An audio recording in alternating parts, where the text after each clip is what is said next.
नमस्कार दोस्तों, आज हम बात करने वाले हैं भारत और न्यूजीलैंड के बीच खेले गए पांचवें और आखिरी टी20 मैच की, जहां भारतीय टीम ने एक शानदार प्रदर्शन करते हुए न्यूजीलैंड को हराया और सीरीज को जीत दिलाई।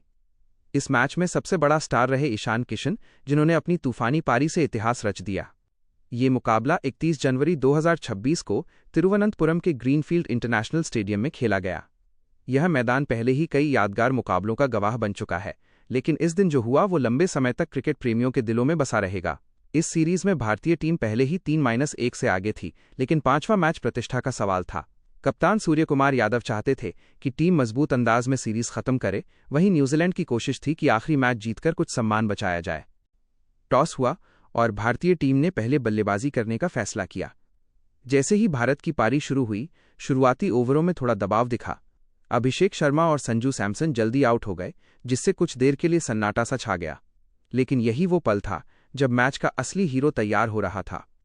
तीसरे नंबर पर बल्लेबाजी करने आए ईशान किशन। दूसरी छोर पर कप्तान सूर्यकुमार यादव खड़े थे। शुरुआत में ईशान ने थोड़ा संभल कर खेला, कुछ सिंगल लिए, गेंद की गति को समझा और मैदान की परिस्थितियों का आकलन किया। लेकिन जैसे जैसे समय बीता, उनका आत्मविश्वास बढ़ता गया। न्यूजीलैंड के गेंदबाजों ने शॉर्ट गेंदें, स्लोअर वन और यॉर्कर डालने की कोशिश की, लेकिन ईशान किशन उस दिन पूरी तरह लय में थे। उन्होंने कवर ड्राइव, पुल शॉट और स्ट्रेट सिक्स से मैदान के हर कोने में रन बटोरे। कुछ ही ओवरों में उन्होंने अपनी गियर बदल दी। बाउंड्री की बारिश होने लगी। दर्शक दीर्घा में बैठे लोग हर छक्के पर झूम उठते थे। मैदान में मौजूद बच्चे, युवा और बड़े सभी इस विस्फोटक बल्लेबाजी का आनंद ले रहे थे। फिर वो ऐतिहासिक पल आया। ईशान किशन ने सिर्फ 42 गेंदों में अपना शतक पूरा कर लिया। ये उनका पहला टी20 इंटरनेशनल शतक था। बल्ला उठाकर उन्होंने दर्शकों का अभिवादन किया और साथी खिलाड़ियों ने भी खड़े होकर तालियां बजाईं। उनकी पारी में 6 चौके और 10 गगनचुंबी छक्के शामिल थे। हर छक्का ऐसा लगता था मानो गेंद स्टेडियम के बाहर ही चली जाएगी। न्यूजीलैंड के गेंदबाज पूरी तरह बेबस नजर आ रहे थे। दूसरी तरफ कप्तान सूर्यकुमार यादव भी शानदार खेल रहे थे। उन्होंने 30 गेंदों में 63 रन बनाए। उनके शॉट्स में क्लास भी थी और आक्रामकता भी। दोनों बल्लेबाजों के बीच शानदार साझेदारी बनी, जिसने मैच को पूरी तरह भारत के पक्ष में मोड़ दिया। अंत के ओवरों में हार्दिक पांड्या ने भी तेजी से रन बनाए। उन्होंने बड़े शॉट लगाए और स्कोर को और ऊपर पहुंचाया। भारतीय बल्लेबाजी इतनी मजबूत दिख रही थी कि न्यूजीलैंड के पास कोई जवाब नहीं था। भारत ने अपने 20 ओवरों में कुल 271 रन बनाए। ये स्कोर टी20 क्रिकेट में बहुत बड़ा माना जाता है। इतने रन बनाना आसान नहीं होता, लेकिन उस दिन भारतीय बल्लेबाज पूरी तरह अलग ही मूड में थे। अब बारी थी न्यूजीलैंड की बल्लेबाजी की। इतने बड़े लक्ष्य का पीछा करना किसी भी टीम के लिए मुश्किल होता है। भारतीय गेंदबाज मैदान में पूरी तैयारी के साथ उतरे। अर्शदीप सिंह ने शुरुआती ओवरों में ही विकेट लेकर दबाव बना दिया। उनकी स्विंग और लाइन लेंथ बेहद सटीक थी। न्यूजीलैंड के बल्लेबाज रन बनाने की कोशिश तो कर रहे थे, लेकिन विकेट गिरते जा रहे थे। कुछ बल्लेबाजों ने संघर्ष जरूर किया, लेकिन रन रेट बहुत ज्यादा था। हर ओवर में 13-14 रन चाहिए थे, जो दबाव को और बढ़ा रहा था। भारतीय फील्डिंग भी बहुत चुस्त थी। कैच नहीं छोड़े गए और रन बचाने की पूरी कोशिश हुई। आखिरकार न्यूजीलैंड की टीम 225 रन पर सिमट गई। इस तरह भारत ने ये मैच 46 रनों से जीत लिया। पूरे स्टेडियम में जश्न का माहौल बन गया।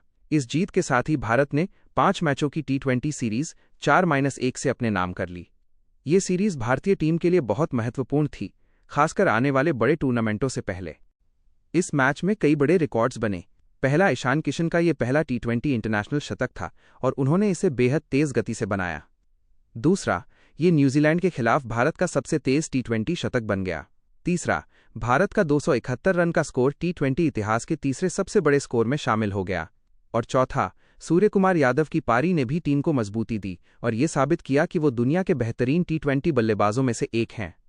मैच के बाद जब ईशान किशन वापस पवेलियन लौटे, तो उनके साथी खिलाड़ियों ने उन्हें गले लगाया। कोचिंग स्टाफ ने भी उनकी तारीफ की और फैंस ने सोशल मीडिया पर उन्हें बधाइयां दी। इस पारी ने ईशान किशन के करियर को नई ऊंचाई दी। अब उन्हें टी20 फॉर्मेट में भारत का भविष्य माना जाने लगा है। कई क्रिकेट विशेषज्ञों ने कहा कि अगर वो इसी फॉर्म में रहे तो वो आने वाले वर्षों में भारतीय टीम के सबसे बड़े मैच विनर बन सकते हैं। इस मैच ने यह भी दिखाया कि भारतीय टीम की बल्लेबाजी कितनी गहरी और मजबूत है। अगर टॉप ऑर्डर चलता है तो भारत किसी भी टीम के खिलाफ बड़ा स्कोर बना सकता है। वहीं गेंदबाजी में भी भारत ने संतुलन दिखाया। तेज गेंदबाजों और स्पिनरों के बीच अच्छा तालमेल था, जिससे न्यूजीलैंड पर लगातार दबाव बना रहा। कुल मिलाकर ये मैच सिर्फ एक जीत नहीं थी, बल्कि भारतीय क्रिकेट के लिए एक बयान था कि वे किसी भी परिस्थिति में आक्रामक और प्रभावी क्रिकेट खेल सकते हैं। तो दोस्तों, ये थी भारत बनाम न्यूजीलैंड 5वें टी20 मैच की पूरी कहानी, जहां ईशान किशन ने अपनी ऐतिहासिक पारी से सबका दिल जीत लिया और टीम इंडिया को शानदार जीत दिलाई।